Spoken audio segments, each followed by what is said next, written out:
podcast.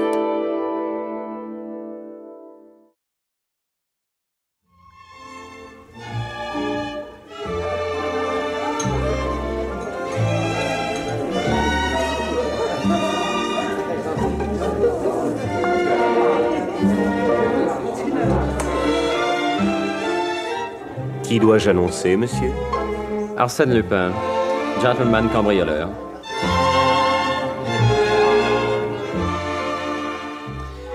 La radiodiffusion-télévision française vous présente une production de Maurice Renaud, Les aventures d'Arsène Lupin, adaptée par Jean Marcillac d'après l'œuvre de Maurice Leblanc.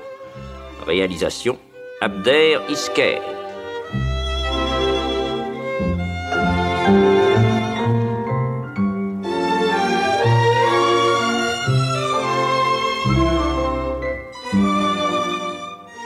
Aujourd'hui, des pas sur la neige. Bonsoir mes chers amis.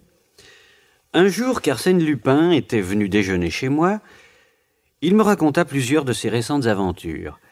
Et pour me prouver qu'il aurait fait un aussi bon gentleman policier qu'il était brillant gentleman cambrioleur, il se souvint pour moi de l'histoire suivante. Il l'intitulait lui-même « Des pas sur la neige ». Mais oui, mon cher. Au plaisir de dérober à un richissime oisif un objet dont il n'apprécie même plus la valeur, tant il est repu, je ne connais qu'une joie égale, celle d'obliger les imbéciles à rendre justice aux innocents. La justice. Je ne mets rien au-dessus d'elle. Tous les actes de ma vie n'ont qu'un seul but, la faire triompher. Vous vous payez ma tête. Du tout, mais du tout. Quand je vole, c'est uniquement pour remettre en circulation ce qui appartient injustement à un seul. Pensez-y. Oui, soit. Mais racontez-moi vite cette histoire de pas sur la neige. Ah. Eh bien, c'était il y a 2 ans, pendant l'hiver de 1908. À cette époque-là, les opérations que j'avais entreprises m'avaient obligé à une telle activité que ma santé s'en était sérieusement ressentie. Et le médecin m'avait ordonné la campagne, de préférence un climat froid et vif. Et c'est ainsi qu'un beau matin, je débarquai dans une pittoresque localité du Puy-de-Dôme, où mon vieil ami Paco était notaire. J'habitais à l'Hôtel de France, oui, c'est ça, où la patronne faisait une cuisine d'ailleurs admirable. Et j'allais presque tous les soirs chez mon ami faire une partie de cartes avec lui et les notables du pays. Sous quel nom? Rénine. Le prince Rénine? Ah non. Non, prince. Prince, c'était pour Paris. Non, pour le Puy-de-Dôme, j'étais monsieur Rénine. Docteur en droit, conseiller juridique. Il faut reconnaître que vous possédez le code comme pas un. Oh. Alors? Eh bien, alors, je consacrais une grande partie de mes journées à de longues promenades à cheval. Puis, dans la salle de l'hôtel qui faisait café-tabac, les pieds dans l'âtre, je m'amusais à faire parler les paysans. Alors, monsieur Rénine, vous avez fait une bonne promenade? Mais oui, père Raclot. Ah, vous du moins, vous avez de la veine de vous promener. Oh, est-ce que le métier de bourrelier ne vous amuserait plus? Si, mais il donne soif. Ah. Bon, alors asseyez-vous, je vous offre un verre. Ninette, une absinthe. Merci, monsieur Rénine. Et pour moi, un Chambéry. Bien, messieurs. Dites-moi, père Raclot, qu'est-ce que c'est que cette propriété à droite en sortant du pays, là, sur la route de Thiers? C'est le manoir au puits. Oh, c'est un joli nom. Il y a de joli que le nom, hein. On l'appelle comme ça parce que derrière, il y a un puits sans fond. Sans fond?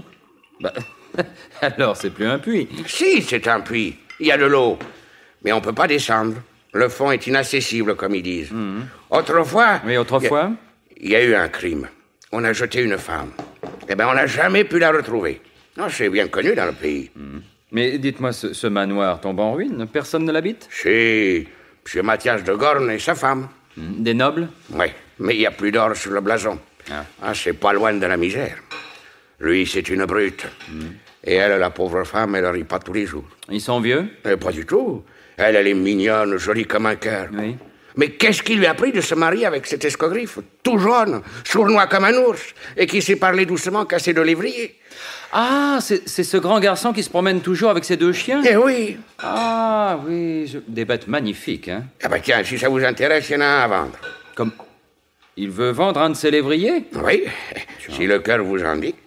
Oh, mais j'aperçois du monde dans ma boutique. Vous m'excusez, monsieur Rénine. Mais bien sûr, Père Raclot, allez-y. Au revoir, monsieur là. Au revoir.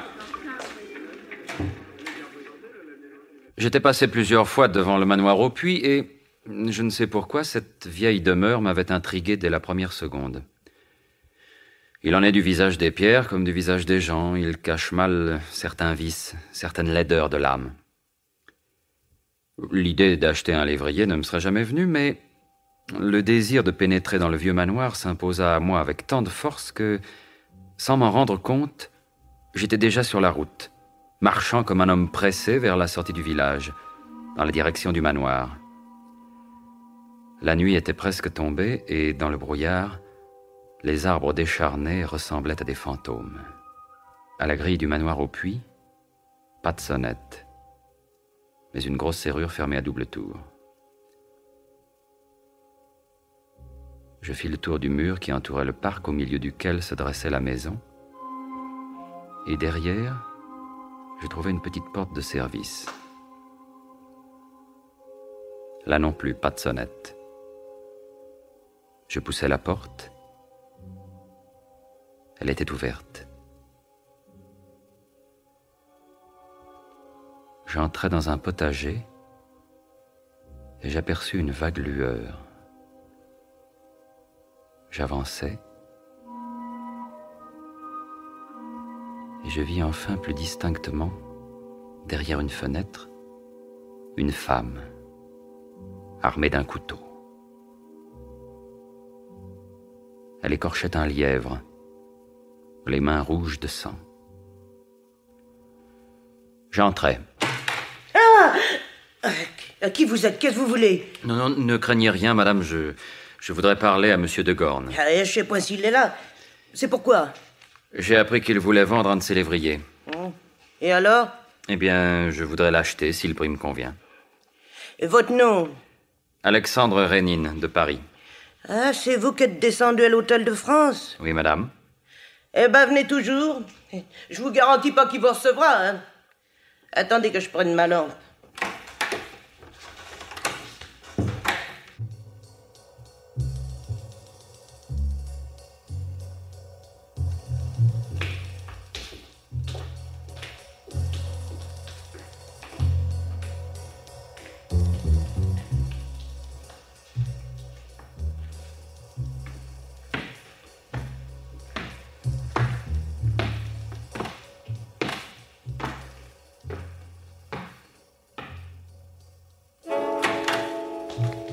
Entrez là. Je vais voir. Non! Non! Et ça recommence. Mais qu'est-ce que c'est? Bah, il là-bas. Oh, pauvre petite. Oh, cet homme-là, je finirai par le tuer. Mais il faut intervenir, enfin. Mais on voit bien que vous le connaissez pas. Ah non, sauvez-vous, partez vite, hein. Si c'est avec que vous avez entendu, ça serait terrible. Mais, madame...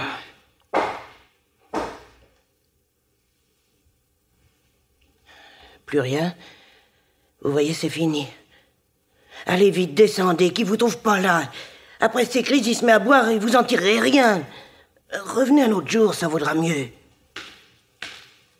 Alors je suis redescendu et j'ai quitté cet étrange manoir, bien décidé à en savoir davantage. Et le soir, après le dîner, je suis allé jouer au 31 chez le docteur Paco. Il y avait là le lieutenant de gendarmerie qui m'a reconduit jusqu'à mon hôtel et, sur le chemin du retour, je lui ai parlé de ma visite au manoir au puits. Il est de notoriété publique que ce Mathias de Gorne est un ivrogne et qu'il bat sa femme. Il est aussi brut que son père. Le père habite le pays? Oui. Et le baron de Gorne est le descendant d'une très noble famille qui habitait autrefois le château de Bassicourt, à 2 kilomètres d'ici, sur la route de Clermont-Ferrand. Mais il a toujours vécu en paysan. Grand chasseur, grand buveur, grand chicanier, toujours en procès et à peu près ruiné. Il est allé vivre dans une ferme là, près du cimetière. Et le fils? Ah, il est beaucoup plus ambitieux et beaucoup plus intelligent. Oui. Il a fait son droit, il a voyagé, il a publié 1 ou 2 romans d'aventure qui dénotent une certaine imagination. Et puis, il est revenu au pays. Il a épousé une jeune fille d'Issoire et acheté ce manoir là, sans avoir les moyens de le restaurer. Quant à la malheureuse jeune femme qui, entre nous, est bien jolie. Ben, il la tient, pour ainsi dire, prisonnière. Par jalousie? Oui. Et peut-être pas sans raison. C'est-à-dire? Rappelez-vous le barbier de Séville. Plus Bartholo enferme Rosine, plus Rosine a envie de tromper Bartholo. Ah, et la jolie Madame de Gorne trompe son mari? Non, n'allons pas jusque-là. Non. Non. Enfin, il n'est un secret pour personne que le dimanche, à la sortie de la messe, elle n'a Dieu que pour le beau Jérôme Vignal. Et un jour, le mari les a surpris en galant tête-à-tête par-dessus le mur, au fond du parc. Depuis, le père et le fils font la vie dure à la pauvre Nathalie. D'autant plus que Jérôme Vignal, qui est très riche, est le petit-fils de ceux qui ont acheté le château aux ancêtres de Mathias. Qui lui voue une haine mortelle. Ah oui. Oui. Il lui a même déclaré que s'il approchait encore une fois du manoir, il l'abattrait à coups de fusil. Ah bon, simplement. Et ce Jérôme Vignal, quel genre? Un homme à femme? Oh non. Non, il fait valoir ses terres et sa conduite est irréprochable. D'après ce qu'on m'a dit, il est très amoureux de Nathalie de Gorne. Et il n'aurait qu'une idée, l'arracher à ses geôliers pour l'épouser. Oh, dangereux. Et le lendemain, j'entrai dans la boutique du père Raclot, le bourrelier. Tiens, monsieur Rénine, comment ça va, monsieur Rénine? Très bien, je vous remercie. Alors, vous avez acheté un lévrier? Mais non, je n'ai pas encore pu voir Mathias de Gorne. Chut, ne parlez pas de Mathias devant le beau cavalier qui arrive là-bas. Quoi, qui est-ce? Jérôme Vignal.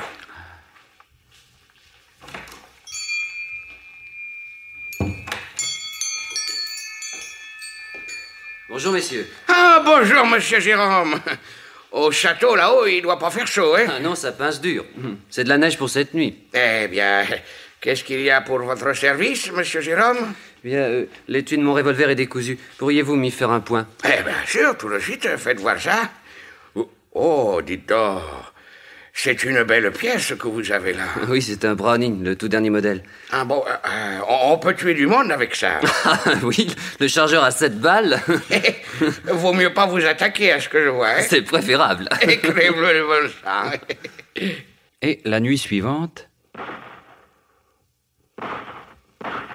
j'étais réveillé en sursaut. Je venais d'entendre des coups de feu tirés au dehors.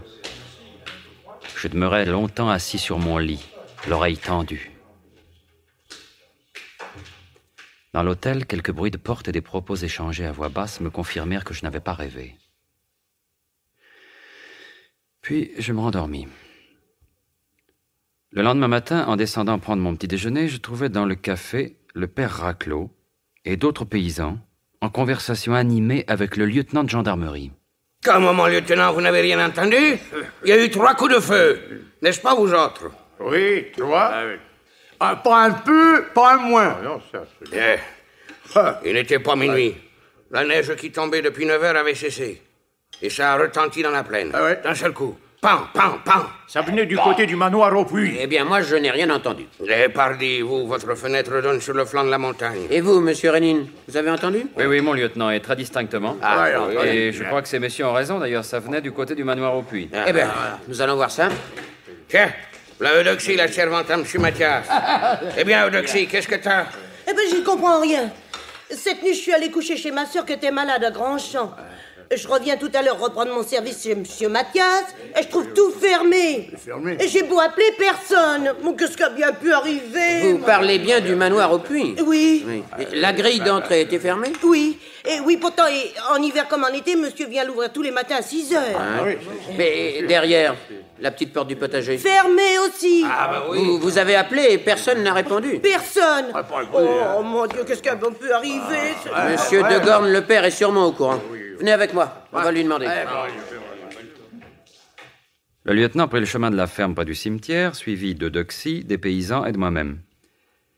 Le baron était dans la cour, en train d'atteler un cheval étique à une vieille charrette dont la bâche était toute rapiécée. Mis au courant de l'affaire, il s'esclaffa. 3 coups de feu. Mais le fusil de Mathias n'a que 2 coups. Et les portes fermées? Ah, il dort, parbleu. Hier soir, il est venu vider une bouteille avec moi. Peut-être pas 2. À moins que ce soit 3, c'est-on jamais. Ah, ce matin, il fait la grasse matinée avec Nathalie, hein? Nous allons voir. Ah, c'est ça, allez voir. Et pas vos 3 coups de feu qui m'empêcheront d'aller à la foire de Pompignan. Ah, les 2 veaux sous la boche, là, qui peuvent point attendre l'abattoir. Bien le bonjour, les amis. Allez,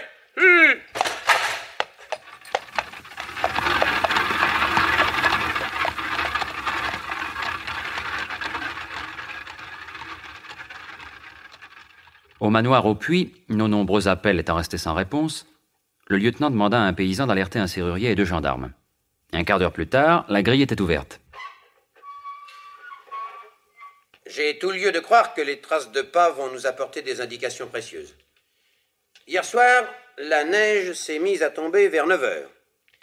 Et vous m'avez dit, monsieur Raclot, qu'à minuit, elle ne tombait plus. Oui, mon lieutenant. Quand j'ai entendu les coups de feu, je me suis levé et j'ai ouvert ma fenêtre. Et c'est comme ça que j'ai vu qu'elle ne tombait plus. Bien. Maintenant, entrons. Regardez. Une personne a marché de la grille jusqu'à la maison. Une seule personne.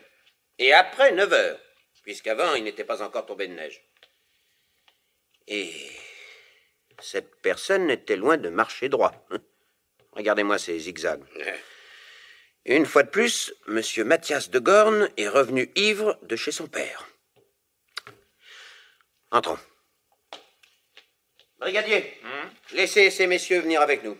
Ils peuvent nous être utiles. Mais attention, veillez à ce qu'ils passent au large. Que ces traces de pas demeurent absolument intactes. bien, mon lieutenant. Vous avez entendu, messieurs? La porte de la maison n'était pas fermée. Nous sommes entrés. La salle à manger était dans un incroyable désordre. Le vieux de Gorne a eu tort de ne pas venir. On s'est battu ici. 2 chaises cassées, la table renversée, des éclats de verre partout. Ah oui, la grande horloge a été renversée. Tenez, regardez, elle marque encore 11h12. Oh, quel malheur! Mais qu'est-ce qui a pu arriver? Montrez-nous où sont les chambres. Tenez au premier. Venez par ici.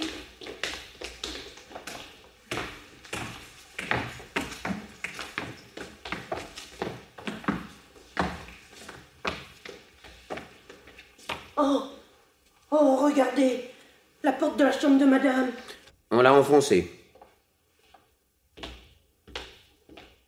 Et à l'intérieur, personne. Brigadier, inspectez toute la maison. Je vais examiner le potager. Venez, messieurs.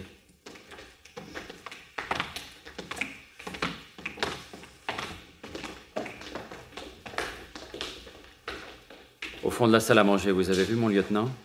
Une porte qui est restée ouverte. Elle doit conduire à la cuisine par un couloir. Vous avez raison, monsieur Rénine. Allons à la cuisine.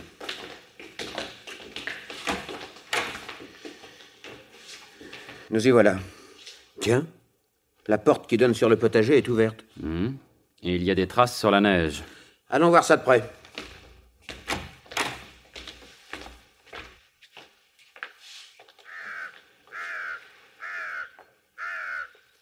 Le puits que j'aperçois là-bas au bout du potager, près de la petite porte, c'est le fameux puits qui donne son nom au manoir? Dame, oui. Que pensez-vous, monsieur Rénine, de cette neige qui a été comme balayée de la porte jusqu'au puits? On dirait qu'on a traîné un corps. Vous croyez que ce serait un cadavre? Ça n'est pas exclu. Oh. Venez voir, monsieur Rénine. Quoi donc? Regardez ici, autour de ce puits. Ces traces de piétinement qui s'enchevêtrent. La lutte a dû recommencer à cet endroit. Oui.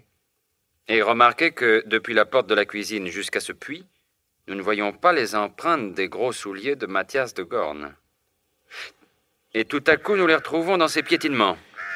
Par contre, voyez, de la cuisine jusqu'ici, il y a les traces des chaussures d'un homme nettement plus élégant. Oui. Oui, ces traces viennent se mêler à celles de Mathias. Puis s'en vont vers le fond du potager, vers la petite porte par où l'homme est certainement sorti. Mais cette porte est fermée à clé. Encore un point à éclaircir. Je note également que les pas du fugitif sont anormalement enfoncés au point de percer la couche de neige et de toucher le sol. Et avec tous ces éléments, vous pensez reconstituer ce qui s'est passé? Pour le moment, je constate qu'un inconnu est venu hier soir. Mais par où? Les seules traces d'une personne venant de la route franchissant la grille et traversant le parc pour entrer dans le manoir par la porte de devant, sont celles de Mathias de Gorn. Donc l'inconnu est arrivé avant la tombée de la neige, c'est-à-dire avant 9 heures. Et il se serait caché dans un coin de la salle d'où il aurait guetté le retour du maître de maison? Sans aucun doute. Et quand Mathias entre, il saute sur lui. Ils se battent. Mathias se sauve par la cuisine, l'individu l'assomme, traîne son corps jusqu'au puits. Là, l'ivrogne se redresse et lutte de nouveau. Et il est abattu par 3 coups de revolver. Mais son cadavre? Dans le puits. Oh, comme vous y allez. Pour moi, la neige est là qui nous raconte l'histoire. Après la lutte, après les 3 coups de feu, un seul homme s'est enfui par la petite porte. Or, ces traces de pas n'étant pas celles de Mathias de Gorn, où pourrait-il être sinon dans le puits? Je me suis laissé dire que des recherches seraient difficiles. Je les crois même impossibles. Et Madame de Gorn, tuée aussi et précipitée comme son mari. Pourtant, nous n'avons trouvé aucune trace de ses pas. Pardon, mon lieutenant. J'ai visité toute la maison. Rien d'anormal, sauf ce que vous avez constaté vous-même. Mais regardez ce que je viens de trouver dans le fusain, près de la petite porte du potager. Un revolver? Un Browning. 3 balles sur 7 ont été tirées. L'arme du crime. Mais c'est le Browning de Monsieur Jérôme. Jérôme Vignal? Ah oui, ça j'en suis sûr. Il nous l'a montré hier. Dites, Monsieur Rénine, vous le reconnaissez? Eh oui, c'est bien le Browning de Monsieur Jérôme Vignal. Eh bien, Monsieur Rénine, voici la réponse à votre question. Et quelle question? Qu'est devenue Madame de Gorn, dont les traces de pas sont introuvables? Je crois maintenant pouvoir vous dire qu'elle n'a pas été tuée, que son cadavre n'a pas été jeté au fond de ce puits, non, mais qu'elle a été purement et simplement enlevée par Monsieur Jérôme Vignal. Enlevée? Rappelez-vous, la porte de sa chambre où elle était certainement enfermée, puisque son mari la séquestrait, cette porte a été enfoncée. Oui. Consentante ou évanouie, Jérôme Vignal l'a prise dans ses bras, la profondeur de ses pas dans le sol le prouve d'ailleurs, et il l'a emmenée, Dieu sait où. Mais la porte du potager est fermée à clé? Avant de se débarrasser du cadavre du mari, il lui a pris son trousseau de clés. Et il aurait songé à refermer aussi soigneusement la porte derrière lui? Certains criminels n'oublient rien. Et cette petite porte donne sur un chemin? Oui, qui rejoint à 1200 mètres la route départementale. Et vous savez où? Non. Au coin même du château de Monsieur Jérôme Vignal. Ah, évidemment, si la piste continue jusqu'au château, la preuve est faite qu'en tout point vous avez raison. Venez, nous allons le savoir. Effectivement, la piste continuait jusqu'au château de Jérôme Vignal. Les abords de la grande grille avaient été balayés, mais le lieutenant constata qu'une autre piste, formée celle-ci par les 2 roues d'une voiture, s'en allait dans le sens opposé au village.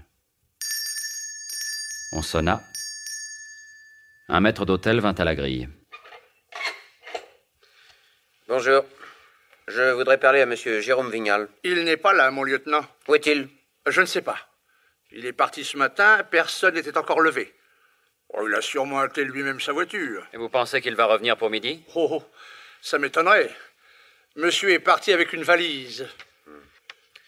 Était-il seul? Ah, je ne sais pas, monsieur. Je vous remercie. Ah, bien, monsieur. D'après la direction prise par la voiture, il est sûrement allé à Pompignan prendre le rapide de Paris qui passe à 11h15. Avec un peu de chance, on peut le rattraper. Il faudrait une voiture. Ah ben, en voici une qui approche. Oh, Père Madard! Oh! Oh, bonjour, mon lieutenant. Qu'est-ce qu'il y a pour votre service? Vous allez loin comme ça? Oh, je vais à Pompignan, à la grande vitesse, chercher un soc de charrue que j'attends depuis 15 jours. Vous pouvez nous emmener, mon brigadier et moi? Oh, allez, montez. Ouais. Oui.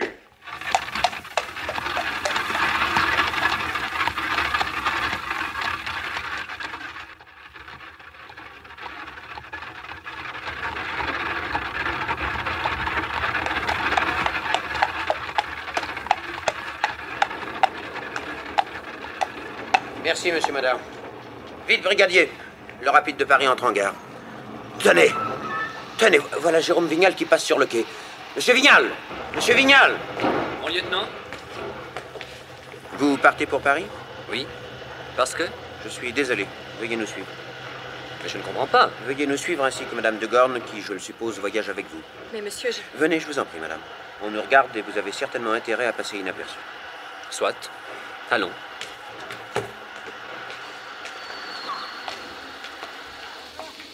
Oui, pendant ce temps, j'avais regagné mon hôtel en faisant un long détour au milieu des champs couverts de neige et j'avais beaucoup réfléchi. Vous aviez reconstitué ce qui s'était passé? Non. Non, mais j'avais acquis une conviction. Tout accusait Jérôme Vignal. Tout était contre lui, mais tout était trop contre lui. Et il n'était pas normal que tant de preuves aient été à ce point accumulées et qu'il eût inscrit sa condamnation sur la neige avec tant de candeur. Alors? Alors, après le déjeuner, le père Raclot est venu me raconter que Vignal et Madame de Gorne avaient été arrêtés au moment de prendre le train pour Paris et qu'on les avait ramenés sur le lieu du crime pour être interrogés par le juge d'instruction. Alors, ça a été plus fort que moi. J'ai couru au manoir au puits et, ne voyant personne, je suis entré dans la salle à manger qui était encore dans l'état où nous l'avions laissée. Tout à coup, j'entends qu'on vient. Alors instinctivement, je me cache dans un petit réduit qui sert d'office. De là, je vais pouvoir entendre tout ce qui va être dit.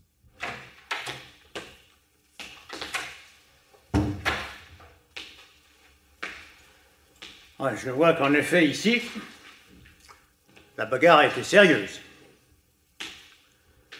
Ramassez ces chaises.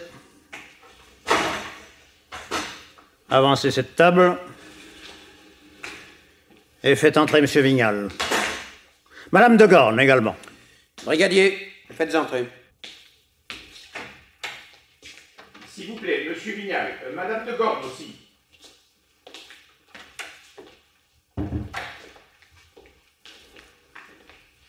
Asseyez-vous.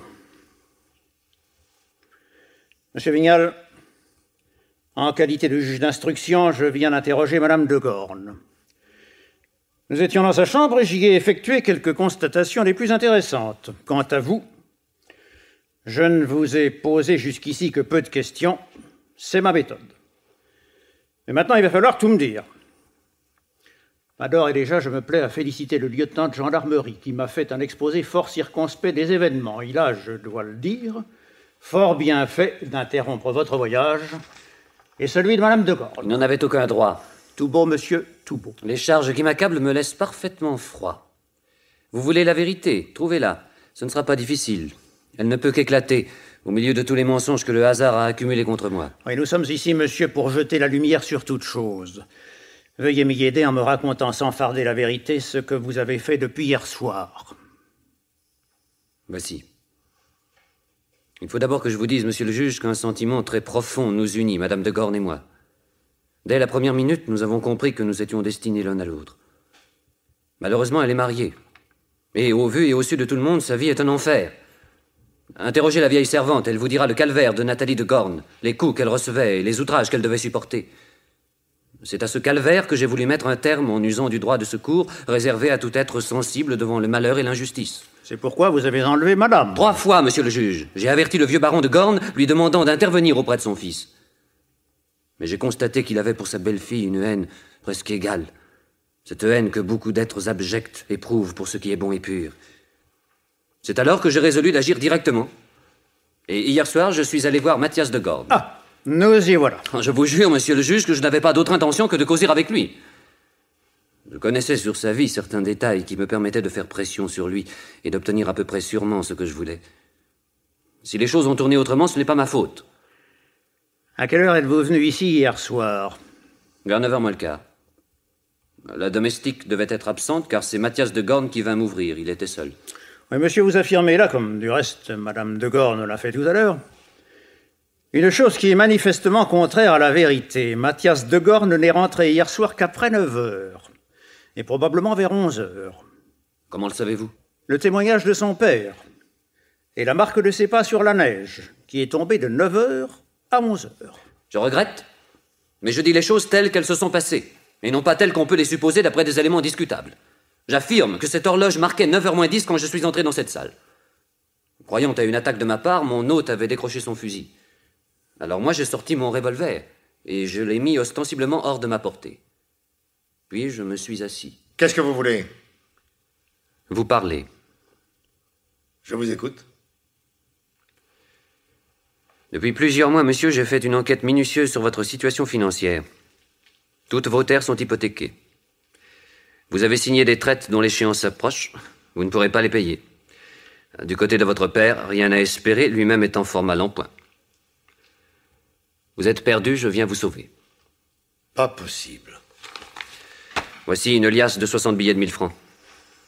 Je vous achète le manoir au puits et les terres qui en dépendent, hypothèque à ma charge. C'est exactement le double de ce que ça vaut. Les conditions? Vous quittez le pays. Et l'on ne vous y revoit plus jamais. C'est tout? Non. Je vous verserai encore 60 000 francs le jour où votre divorce sera prononcé.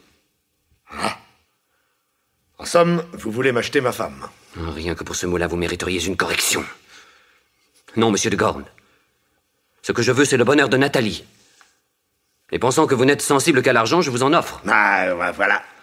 Vous ne m'en offrez pas assez. Nous ne sommes pas au marché du temple. Vous acceptez ou vous refusez, c'est tout. Vous m'achetez le manoir, vous payez les hypothèques et 60 000 à mon divorce. Oui. Nous ne sommes pas très loin de compte. Il suffirait que vous fassiez un petit effort. Adieu, monsieur. Nous n'avons plus rien à nous dire. Allons. Ne vous fâchez pas et asseyez-vous. Cette liasse de 60 billets de 1000 est donc pour moi. Oui, contre reçu et protocole de vente et un papier m'engageant à ce que je vous ai dit. Bon. Je croyais que nous étions d'accord. Mais la discussion, monsieur le juge, s'est poursuivie pendant plus de 2 heures. Après, il fallut rédiger les papiers. Enfin, quand tout fut terminé et qu'il eut empoché l'argent, il me remit la clé de la grille et celle de la petite porte du potager, puisque désormais j'étais chez moi. Je me levai pour prendre congé. Qu'est-ce que vous cherchez? Mon foulard et ma casquette. Là, derrière vous. Je me retournai, et le bandit en profita pour m'asséner sur le crâne un coup de crosse de fusil. Je tombai par terre, et Mathias allongea la main pour escamoter l'acte de vente que j'avais laissé sur la table. Les 60 000 francs étant déjà dans sa poche, c'était tout bénéfice. Il gardait le manoir, la femme et l'argent. Mais heureusement que j'ai la tête dure. D'un bond, je me relevai et sautai sur lui. De ses 2 mains, il me serra la gorge. Je me dégageai. Et après une lutte terrible, je réussis à le maîtriser et à l'attacher avec une corde qui traînait dans un coin. Naturellement, je lui laissai le papier m'engageant à payer les hypothèques et à lui verser encore 60 000 francs le jour de son divorce. Et je montai jusque chez Madame de Gorne. Son mari l'avait enfermée dans sa chambre. Elle avait tout entendu. J'enfonçai la porte. Elle s'évanouit. Je la pris dans mes bras et je sortis par la porte du potager dont j'avais la clé. Voilà. Et monsieur de Gorne, dans tout ça? Comment? Oui. Monsieur Mathias de Gorne. Vous m'avez raconté avec un grand accent de sincérité une suite de faits que je ne demanderai pas mieux d'admettre, mais vous oubliez un point d'une importance capitale. Qu'est devenu Mathias de Gorne? Vous l'avez soi-disant attaché dans cette pièce, mais ce matin, il n'y était plus. Naturellement. Acceptant en fin de compte le marché, il est parti. Mais par où? Sans doute par le chemin qui conduit chez son père. Et où sont les empreintes de ses pas? Vous admettrez que cette nappe de neige qui nous entoure est un témoin impartial. Après la bagarre, on vous voit vous éloigner sur la neige. Et pourquoi ne le voit-on pas, lui? Il est venu et il n'est pas reparti. Où se trouve-t-il? Aucune trace. Ou plutôt si. Quelques traces autour du puits, quelques traces qui prouvent que la lutte suprême a eu lieu là. Et après, rien. Plus rien. Vous m'accusez d'assassinat. Je ne vous répondrai même pas. Me répondrez-vous sur le fait qu'on a ramassé votre revolver à 20 mètres du puits? Pas davantage. Et sur l'étrange coïncidence de ces 3 coups de feu entendus dans la nuit? Et de ces 3 balles qui manquent à votre revolver? Il n'y a pas eu de lutte auprès du puits puisque j'ai laissé monsieur de Gorne attaché dans cette pièce et que j'y ai oublié mon revolver. Si l'on a entendu des coups de feu, ce n'est pas moi qui les ai tirés. Bon, en attendant le jour où la justice pourra mettre les faits en accord avec vos assertions, vous comprendrez, monsieur Vidal, l'obligation où je suis de vous garder à la disposition du parquet. Et Madame de Gorne? Madame. Monsieur le juge? Votre évanouissement a-t-il duré pendant le trajet? C'est chez monsieur Vignal que j'ai repris connaissance. Vous n'avez donc rien vu de ce qui s'est passé près du puits? Il ne s'est rien passé, monsieur le juge, puisque Géraud Vignal l'affirme. Et les 3 détonations? Je ne les ai pas entendues. Ben alors qu'est devenu votre mari? Je l'ignore. Croyez-vous qu'étant rentré ivre, il ait pu perdre l'équilibre et tomber dans le puits? Quand mon mari est rentré de chez son père, il n'était pas ivre, monsieur. Pourtant, son père a déclaré... Son père se trompe. Mais la neige ne se trompe pas, madame. Les traces de pas sont en zigzag. Mon mari est rentré à 8h30, avant la chute de la neige. Il faut, madame, que vous discutiez, ce qui ne peut pas être contrôlé, je l'admets, mais des pas dans la neige, tout de même. Enfin, vous voudrez bien vous tenir à la disposition de la justice et attendre dans ce manoir. Non. Quoi, non? Qui a dit ça? Moi. Et qui êtes-vous? D'où sortez-vous? Je suis monsieur Rénine. Le lieutenant de gendarmerie me connaît fort bien. Toute la matinée, j'ai suivi son enquête et j'étais dans cette petite pièce-là. J'ai tout entendu. Bon, gendarme, arrêtez cet homme. Il a violé le secret des interrogatoires. Heureusement pour vous. Quoi? Qu'est-ce que vous dites? Je connais la vérité, monsieur le juge. Et je peux maintenant établir l'innocence de monsieur Vignal et de madame de Gorne. C'est admirable. Oui, 2 minutes me suffiront. Ah oui. Et pas plus? Non, parce que j'ai réfléchi. Est-ce que, par hasard, vos réflexions vous permettraient de nous dire où se trouve monsieur Mathias de Gorne? Oui, monsieur le juge. Il est à Paris. À Paris? Donc, vivant? Et en excellente santé. Mais alors, ces pas autour du puits, ce revolver et ces coups de feu? Simple mise en scène. Et imaginé par qui? Par Mathias de Gorne lui-même, pour que monsieur Vignal soit accusé de son assassinat. Allons donc, ça n'était pas son intérêt, voyons. Il devait recevoir encore 60 000 francs le jour de son divorce. Je peux vous dire, monsieur le juge, que l'enquête financière faite sur la famille de Gorne a révélé que le père et le fils avaient contracté une assurance sur la vie à leur profit réciproque. Le fils mort ou passant pour tel, le père touchait l'assurance et dédommageait son fils. De sorte que, dans toute cette mise en scène, monsieur de Gorne serait complice de son fils. Mais c'est évident. Cette nuit, vous auriez sûrement trouvé Mathias chez son papa. Qu'est-il devenu? Il a pris le train pour Paris. C'est son père qui l'a emmené ce matin à la gare dans sa charrette. Avec les veaux? Oui. Enfin, pour aller chez son père, il a fallu que Mathias de Gorne sorte de ce manoir. Par où? Il y a la trace de ses pas entre la maison et la grille. Ah, pardon. Ces traces nous le montrent venant ici, et non pas s'en allant. Mais c'est la même chose. Comment ça? Mais il n'y a pas qu'une seule façon de marcher. On n'avance pas toujours en marchant devant soi. Je voudrais bien savoir de quelle autre manière on peut avancer. En reculant, monsieur le juge. En reculant? Je m'explique. À 8h30 du soir, Mathias de Gorne rentre chez lui, venant de chez son père. Il ne laisse aucune trace sur le sol, puisqu'il n'est pas encore tombé de neige. À 9h moins le quart, monsieur Vignal entre à son tour et ne laisse pas davantage de traces. Explication entre les deux hommes, conclusion du marché, ils se battent. Mathias est vaincu. Plus de 2 heures ont passé. Monsieur Vignal enlève madame de Gorne et s'enfuit. Alors Mathias, ulcéré, furieux, entrevoit la possibilité d'une terrible vengeance. Il réussit à se débarrasser de ses liens et organisera son propre assassinat.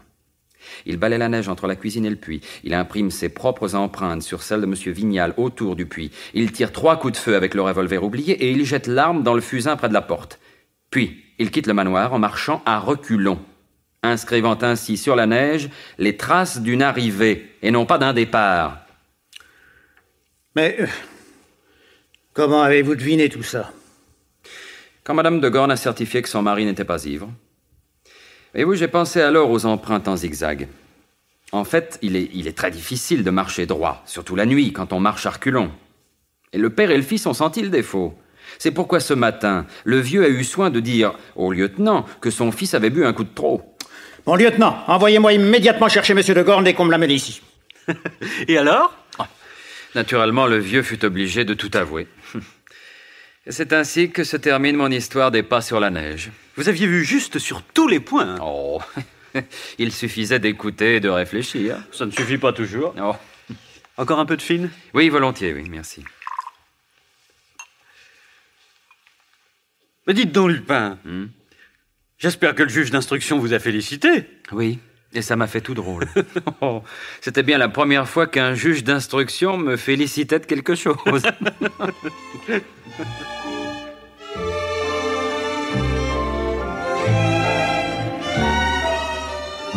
Dans la série Les aventures d'Arsène Lupin, vous venez d'entendre, adapté par Jean Marcillac d'après la nouvelle de Maurice Leblanc, Des pas sur la neige. C'est une production de Maurice Renaud.